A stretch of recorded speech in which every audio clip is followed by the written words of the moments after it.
went out that Darren Aronofsky was going to make a film, and he was interested in meeting with me. And clearly the answer is yes. He's a world-class director.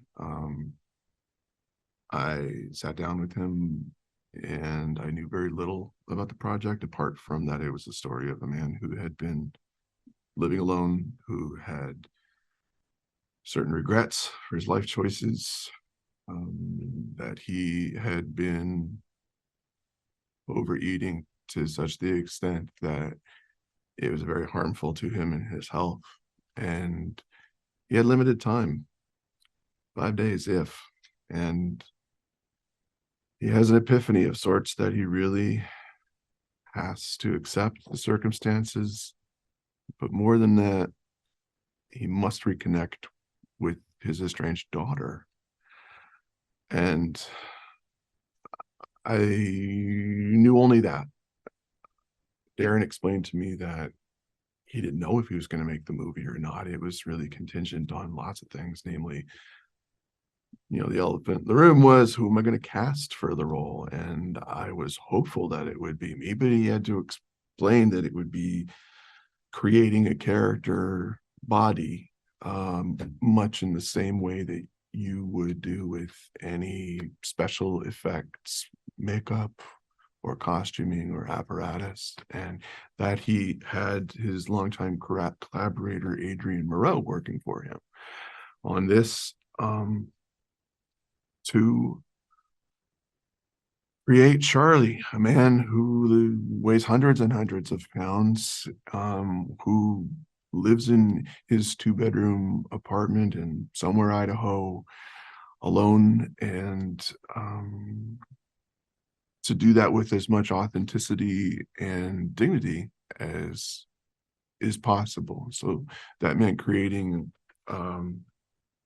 Charlie's body to obey the laws of physics and gravity, which may seem counterintuitive, but we haven't really seen this makeup done this way before in films that I can think of. And I looked really closely at many films. I looked at many actors who live with obesity in films to see how the types of characters that they were asked to play, what their objectives were they just there as a one note cheap joke, or was the outfit that they're wearing the same?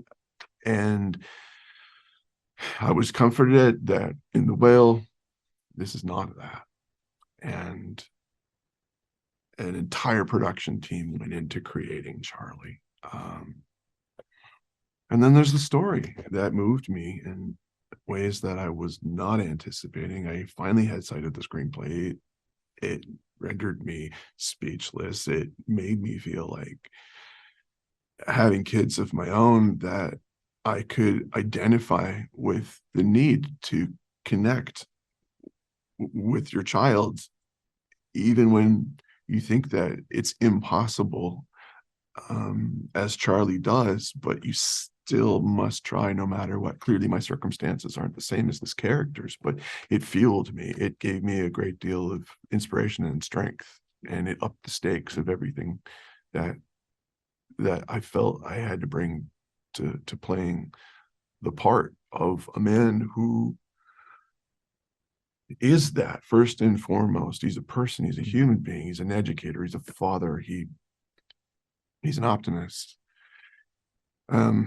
He's not the person as he merely presents. And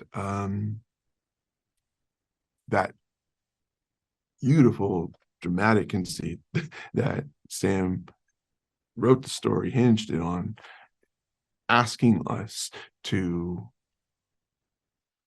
not overlook those and dismiss them as we're so often want to do, but look deeper.